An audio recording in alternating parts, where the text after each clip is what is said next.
I am charging his accusers also to speak against him in your presence.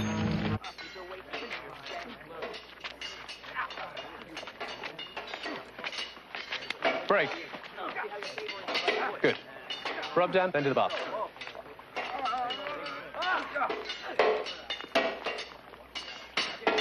Valerius. I'm ordered to Palestine, Metellus. You can call me Caleb. Everyone in the family does. Sapanius seems to have adopted me. He even talks of my taking his place when he retires. I've come to accept my life in Rome. Apparently, with Claudius dead, we Jews should be safe. So, Palestine. Perhaps Rome may one day decide to free my land. That's not likely to happen. The Roman eagle seldom releases its prey. Only more Romans felt like you. Sarah going? No, she won't come. She says she never wants to see Palestine again. The truth is that if she did, maybe she'd never come back, and I'd be forced to stay there forever. You're working under the new procurator? Yes, Porcius Festus. I have to sail with him to Caesarea. Sarah thinks she can bear a year's separation. Can you?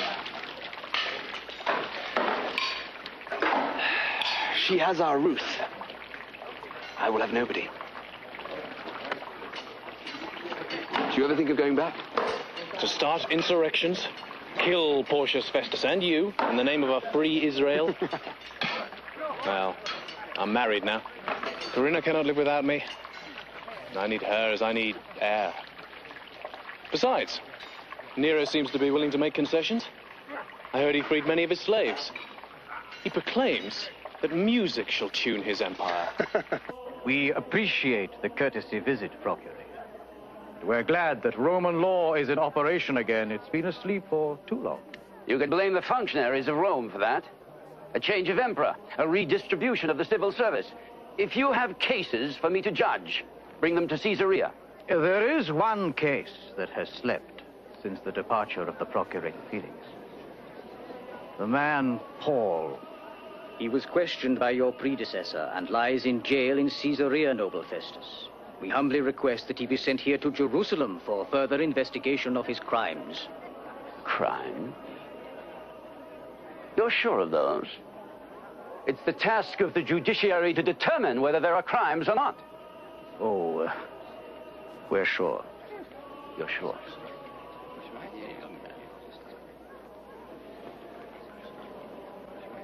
Did you have summary justice in mind? An accident on the road to Jerusalem, perhaps. I've heard of these tricks before. We do not perform tricks, Procurator. We are at one with you in our love of justice. Oh, he'll get justice, whoever he is, in Caesarea.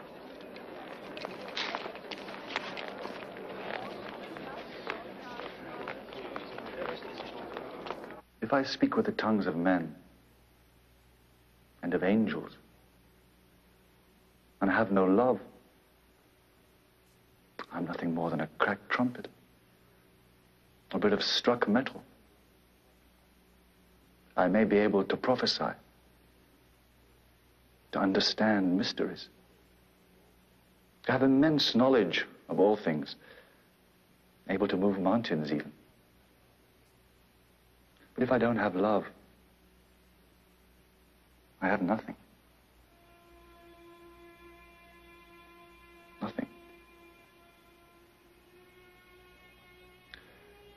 I may sell all my property to feed the poor. I may submit to execution, burning, martyrdom. But if I have no love, it means nothing at all.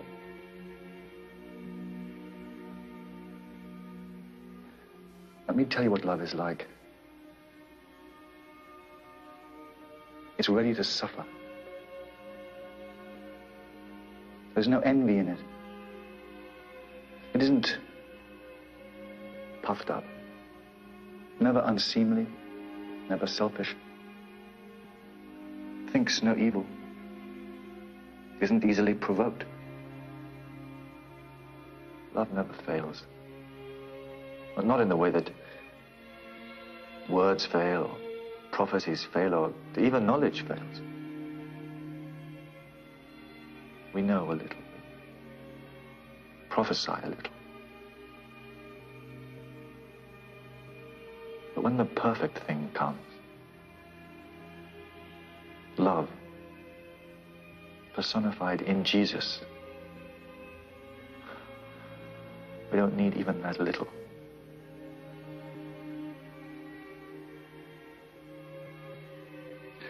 When I was a child,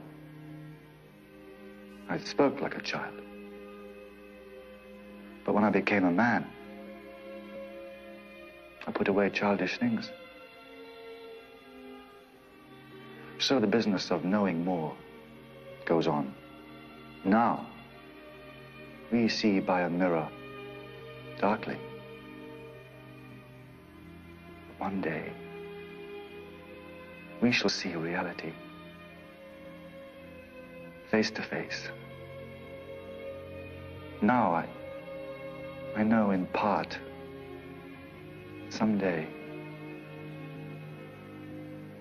I shall know. Even as I'm known. And all this will come about through the power of love. There are three things that truly last: faith, hope, and love. But the greatest of these is love.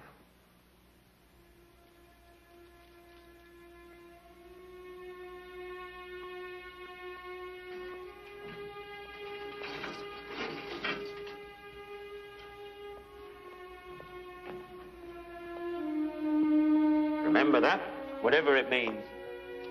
Out, everybody. I'm prisoner. Goodbye. God bless you, Paul. Peace be with you. Thank you, Paul. Stay with us. Please pray for my son. I beg you, pray for him.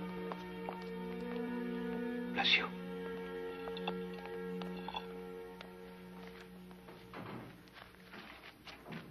I don't think it'll be too long now. The new man Festus has arrived. Have you seen him? They called me in to look at him. Trouble in the belly. Cramps. Diarrhea. Too much fruit. You still ply the doctor's trade. A man has to live. We can't all have the hospitality of a Roman prison. A rather excessive hospitality. And too extended. Everybody must have forgotten what the case is about. I don't think so, Luke. And so, to conclude, most illustrious Festus is the name. Porcius Festus. Thank you, noble Porcius Festus. The man Paul not only persists in teaching false doctrine to the scandal of all true worshippers, but also profaned the sacred temple of our fathers. This is an internal matter and does not concern Rome. But, most excellent Festus, his acts and words were to the detriment of public order and tranquility.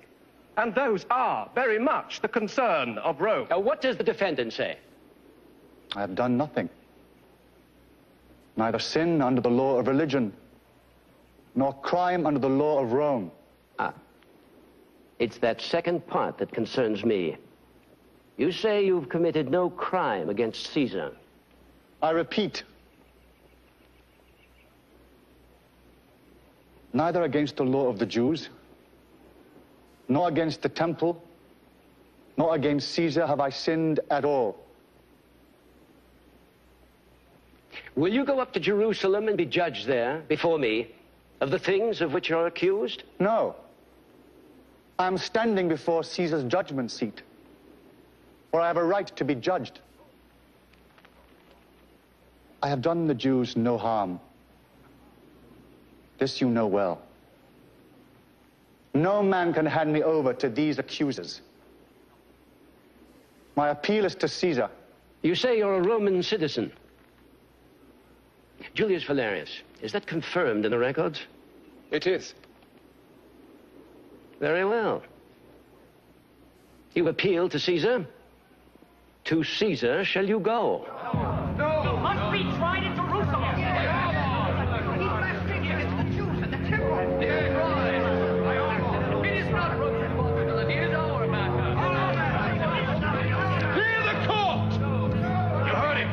Forward. Out. Well, I tried to bring a little of Rome to this sandy province. I miss our city more and more.